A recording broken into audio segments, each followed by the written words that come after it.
Welcome to active contacts Tamil. So என்னோட name Krishnamurthy. நான் SEBI register advisor கிடையாது. இந்த வீடியோ உங்களுக்கு ஒரு எஜுகேஷனல் பர்பஸ்க்காக மட்டுமே. ஸோ நேற்றுக்கு நம்ம 24,000 ஸ்ட்ராடல் அப்படின்ற அடிப்படையில் ஒரு லெவல்ஸ் எடுத்திருந்தோம். ஸோ இன்றைக்கி மார்க்கெட் அதுக்கு மேலே தான் ஓப்பன் ஆகிருந்தாங்க. ஆக்சுவலாக ப்ரீவியஸ் க்ளோஸ்க்கு மேலே ஓப்பன் ஆயிருக்காங்க. அப்போ ப்ரீவியஸ் க்ளோஸ்க்கு ஏன் மேலே ஓப்பன் ஆயிருக்காங்க அப்படின்னா, நேற்றுக்கு நம்மளுக்கு ஒரு ஃபால் கொடுத்து அதில் புட்டோட ப்ரீமியம் கொடுத்துருப்பாங்க இல்லைங்களா, அதனுடைய டைம் வேல்யூவை கரைக்கிறதுக்கு. ஏன்னா ஒரு ப்ரீமியம் கொடுக்குறாங்க அப்படின்னா அந்த ப்ரீமியம் அவங்களோட இன்டர்ன்ஷிப் வேல்யூ, அதாவது உண்மையான விலை கிடையாது. எக்ஸ்பைரி வரைக்குமே, எக்ஸ்பைரிக்கு நடக்கிற அந்த ஹீரோ பொறுத்து வேணால் உண்மையான விலை இருக்குமே தவிர, மற்ற நாட்கள் கொடுக்குறது எல்லாமே டைம் வேல்யூ சேர்த்து தான் கொடுப்பாங்க. அப்போ அந்த டைம் வேல்யூ சேர்த்து அவங்க கிட்ட கொடுக்கும்போது அதை அவங்க கரைக்கணும். ஸோ அப்படி கரைக்கிறதுக்கான ஒரு முயற்சி தான் இன்னைக்கு அடுத்த சின்ன பாசிட்டிவ் ஓப்பனிங். அப்போ இந்த பாசிட்டிவ் ஓப்பனிங் நடந்துட்டாங்க. அடுத்து அந்த மார்க்கெட் இன்னும் பாசிட்டிவாகவே போகணும்னா எங்கே தாண்டணும்? எஸ்டர்டே ஹையை தாண்டணும், அதாவது 24,200 தாண்டணும். அதை தாண்டினாதான் அதை பாசிட்டிவ் மொமெண்டமாக கருத முடியும். அப்போ இந்த இடத்துல காலையில் உங்களுக்கு 9:15 டு 9:25 இந்த 10 நிமிஷத்துக்குள்ள ஸ்பாட் விசஸ் ஃபியூச்சர் இவங்க ரெண்டு பேரும் வச்ச அந்த ஒரு கேம், அதை நீங்கள் பார்த்தீங்கன்னாலே தெரிஞ்சிருக்கோம். நேத்திக்கு நம்மளுக்கு முடிய போகும்போது, அதாவது செட்டில்மெண்ட் படி நம்மளுக்கு 84 பாயிண்ட் ஸ்பாட் விசஸ் ஃபியூச்சர் இருந்தாங்க. ஓகேங்களா? ஆனால் இன்னைக்கு ஹையில் போய் எவ்வளோ இருக்காங்க அப்படின்றத நீங்களே அனலைஸ் பண்ணி பார்த்துக்குங்க. அதுலேருந்து டிஸ்கவுண்ட்டில் இருக்கும். ஸோ அப்போ அந்த டிஸ்கவுண்ட்டில் இருக்கும்போது என்ன ஆகும்? மார்க்கெட் கீழே இருக்கும். இப்போ இந்த இடத்துல ஓப்பன் ஆன மார்க்கெட் கீழே அகெயின் மேலே போய் இவங்க இந்த சினாரியோலே இருந்திருக்காங்க. அதாவது ஃபியூச்சர் ஒரு ஓப்பனுக்கு கீழே இருந்துட்டு ஓப்பனே பிரேக் பண்ண முடியாமல் இருந்திருக்காங்க. ஆனால் ஸ்பாட் ஓப்பனுக்கு மேலே தான் இருந்திருக்காங்க. ஃபஸ்ட்டு ஓப்பன் ஆகி அடுத்த 5 மினிட்ஸில் மேலே போயிருக்காங்க. அப்போ இந்த மேனிப்புலேஷனில் நீங்கள் மாட்டிக்க கூடாது. ஸ்பாட் மேலே இருந்தாலும் ஃபியூச்சர் மேலே இருந்தால் தான் மார்க்கெட் மேலே, இல்லைன்னா கீழே தான். அதே மாதிரி ஃபியூச்சர் மேலே இருந்தாலும் ஸ்பாட் மேலே இருந்தால் தான் மார்க்கெட் மேலே, இல்லைன்னா கீழே தான். அப்போ ரெண்டு பேருமே கான்ட்ராடிக்டாக இருக்காங்க. ஒருத்தருக்கு மேலேயே இருக்காங்க, ஒருத்தர் கீழேயே இருக்காங்க, சஸ்டெயின் ஆகுறாங்க அப்படின்னா அது சைட்வைஸ். ஸோ இதை வச்சு தான் நீங்கள் அனலைஸ் பண்ணி பார்க்கணும். அப்போ பேசிக்காக ஃபஸ்ட்டு பார்க்க ஆரம்பிக்கணும். எடுத்த உடனே நீங்கள் பெரிய காம்ப்ளிகேட்டடான டேட்டாஸ்லாம் எடுத்து பயங்கரமாக போட்டு அதெல்லாம் அப்படிலாம் பார்க்கணும்.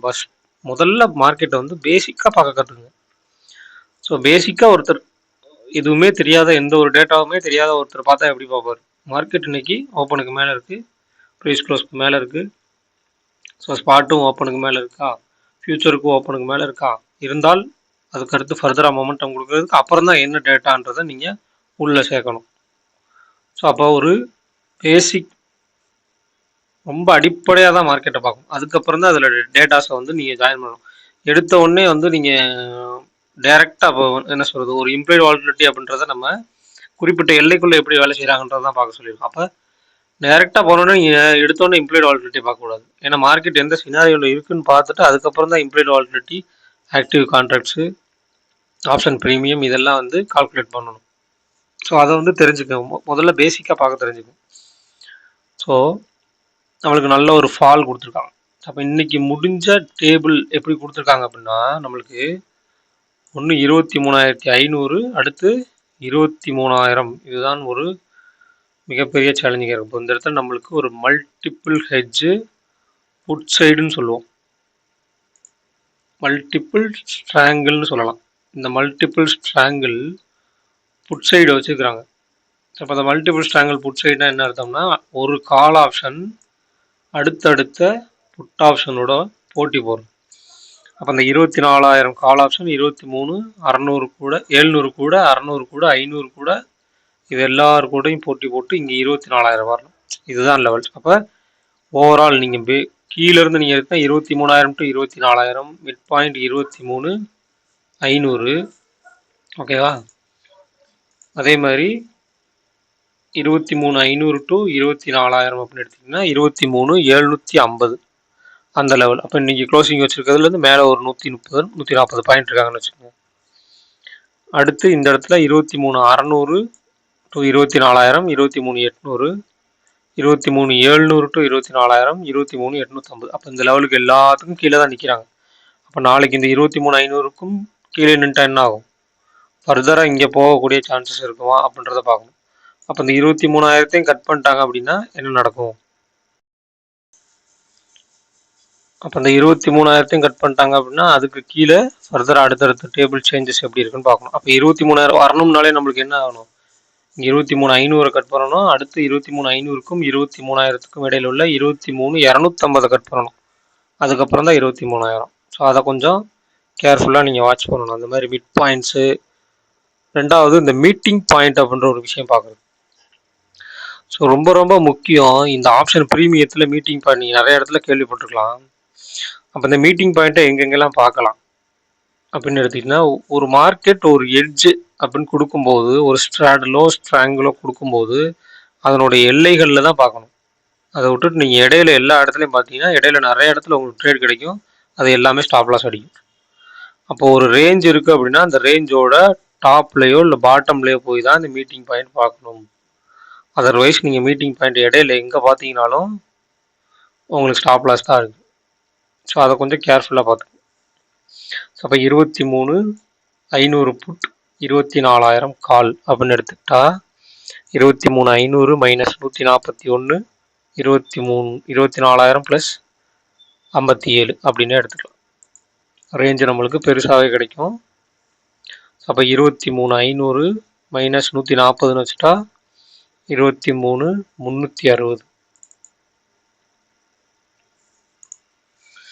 அப்போ நம்மளுக்கு ஷார்ட் ரேஞ்சுடைய டாப் வந்து 24,057, ப்ரீவியஸ் க்ளோஸ் நம்மளுக்கு 23,616, ஷார்ட் ரேஞ்சுடைய பாட்டம் வந்து 23,359, ஒயிட் ரேஞ்சுடைய பாட்டம் 23,302, ஒயிட் ரேஞ்சுடைய டாப் 24,200. அப்போ இந்த ஒயிட் ரேஞ்சுடைய டாப் ஒயிட் ரேஞ்ச் அப்படின்னு எடுத்துக்கிட்டிங்கன்னா அந்த ரேஞ்சுக்கு கீழே பாட்டம் இருக்குங்களா, அது வந்து பக்கத்தில் இருக்கும்.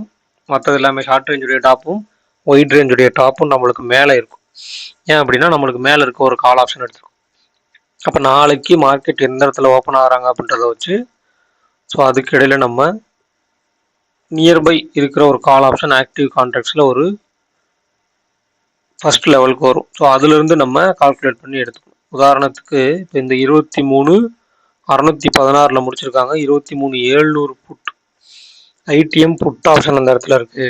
அதாவது 600 உங்களுக்கு ஏடிஎம் தான், 500 ஓடிஎம், ஆனால் 700 புட் ஆப்ஷன் இருக்குது. அப்போ இந்த 700 புட் ஆப்ஷனுடைய ப்ரீவியஸ் க்ளோஸ் 233 இன்னைக்கு க்ளோஸ்னு எடுத்துக்கிட்டா இதிலிருந்து ஒரு லெவல். ஸோ அந்த லெவலுக்கு கீழே நின்னா தான் நம்மளுக்கு மார்க்கெட் கீழே, அதுக்கு கீழே போகலை அப்படின்ற பட்சத்தில் மார்க்கெட் மேலே திரும்புறதுக்கு வாய்ப்பு இருக்குது. ரெண்டாவது இந்த 233 ரூபா அப்படின்ற ப்ரைஸுக்கு கீழே போகிறதுக்கும் சான்சஸ் இருக்குது. ஸோ இதை கொஞ்சம் கவனித்து பார்க்கணும். ஸோ அதே மாதிரி இன்றைக்கி இம்ப்ளாய்டு வாலட்டிலிட்டியோட மாற்றத்தை நீங்கள் கவனிச்சிருக்கலாம். ஸோ நேற்றுக்கு புட் சைடு இருந்த 15, இன்னைக்கு கால் சைடு இருந்தாங்க. கால் சைடு புட் சைடு அப்படியே 19 அப்படின்ற லெவலுக்கு மாறிட்டாங்க. அப்போ இம்ப்ளாய்டு வாலட்டிலிட்டி அதிகமாக இருந்து மார்க்கெட் வந்து அதற்கு புட் ஆப்ஷனுக்கு சாதகமான சூழ்நிலை எல்லா பக்கமும் நிற்கும் போது மார்க்கெட்டை இன்னும் ஃபர்தராக கீழே கொண்டு போகிறாங்க. அதேமாரி இப்போ ரெண்டு பக்கமே இம்ப்ளாய்டு வாலட்டிலிட்டி க்ளோசிங் டயத்தில் உங்களுக்கு ஏறி இருக்கலாம் 22. அப்போ என்ன ஆயிருக்குன்னா உங்களுக்கு ஆடட் ப்ரீமியம் அப்படின்றது ஓடிஎம்மில் ஏறி இருக்கா அப்படின்றத பார்க்கணும். ஸோ இன்றைக்கி ஏறலை அப்படின்னா அது ஏறுறதுக்கு சான்சஸ் இருக்குது, இல்லை இதோட வேகமாக கரையிறதுக்கு சான்சஸ் இருக்குது. ஸோ அதையும் கொஞ்சம் ஒரு வாய்ப்பாக பார்க்கணும். ஆப்ஷன் செல்லர்ஸ், ஆப்ஷன் பையர்ஸ் வந்து இன்றைக்கி ஒரு நாள் அந்த மொமெண்டம் கிடச்சிருச்சுன்னா அடுத்த நாள் அதே மொமெண்டம் கிடைக்கும் அப்படின்றத எதிர்பார்க்காதீங்க. ஸோ என்ன டேட்டாஸ் இருக்கோ அந்த டேட்டாஸ் படி தான் மார்க்கெட் ரன் ஆகும். ஸோ அந்த டேட்டாஸை பார்த்துட்டு அதுக்கேற்ற மாதிரி மார்க்கெட் சினாரியோ இருக்கும். ஸோ அதை கொஞ்சம் பார்த்துங்க. ஸோ பேங்க் நிஃப்டி 50,000 புட் 51,000 கால். ஆனால் நம்மளுக்கு மார்க்கெட் முடிஞ்சிருக்குது எந்த இடத்துலன்னா 49,900, 50,000 புட்டுக்கு கீழே தான் முடிச்சுக்கிறாங்க. ஸோ அதுக்கு கீழே நம்மளுக்கு 49,000 புட்டு கொடுத்துருக்காங்க. ஸோ அந்த 42,500 புட்டு உள்ளே வந்திருக்கே அப்படின்னு சொல்லி நீங்கள் குழப்பிக்க வேணாம். அதில் எந்த ஒரு விஷயமும் மாற்றமும் கிடையாது. ஏன்னா 42,500ன்றது ஃபார் ஓடிஎம். ஸோ அது வந்து நம்மளுக்கு மந்த்லி எக்ஸ்பைரி அப்படின்றனால கொஞ்சம் மாறி மாறி வர்றதுக்கு வாய்ப்புகள் இருக்குது. நம்ம நியர்பை இருக்கிறதே எடுத்துக்கலாம். ஸோ இந்த ரெண்டு ஸ்ட்ரைக், அதாவது 50,000 49,000 அப்படின்றப்ப அதுக்கு இடையில உள்ளதே நீங்கள் பார்த்துக்கலாம். ரேஞ்ச் எடுத்துகிட்டு மிட் பாயிண்ட்டை கால்குலேட் பண்ணி பார்த்துக்கலாம். இம்ப்ளாய்டு வாலட்டிலிட்டி முக்கியமாக எப்படி ஒர்க் அவுட் ஆகுதுன்னு பாருங்கள். ஸோ மார்க்கெட் சினாரியோ பார்த்துக்கோங்க. பேங்க் நிஃப்டியை பொறுத்த மட்டும் சினாரியோஸ் எப்படி இருக்கோ அதுக்கேற்ற மாதிரி தான் மார்க்கெட் மொமெண்டம் இருக்கும். ஸோ இந்த வீடியோ பிடிச்சிருந்துச்சு அப்படின்னா லைக் பண்ணுங்கள், ஷேர் பண்ணுங்கள், சப்ஸ்கிரைப் பண்ணுங்கள். மறக்காமல் உங்கள் கருத்துக்களை வந்து கமெண்ட் செக்ஷனில் கமெண்ட் பண்ணுங்கள். நன்றி, வணக்கம்.